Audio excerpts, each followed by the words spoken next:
Very good. దీన్ని lunar eclipse అంటారు. Claps.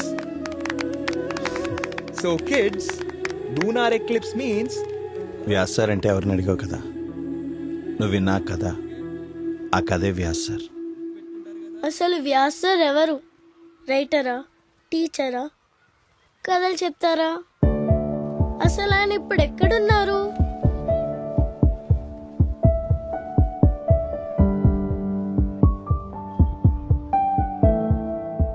కథలు, ఒక కథ విద్యని వ్యాపారంలా చూసే ఆలోచనను మార్చింది.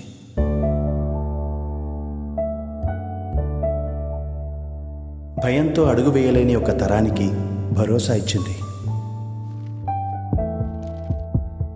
ఇప్పటికీ ఇస్తూనే ఉంది. ఇది అతని కథ.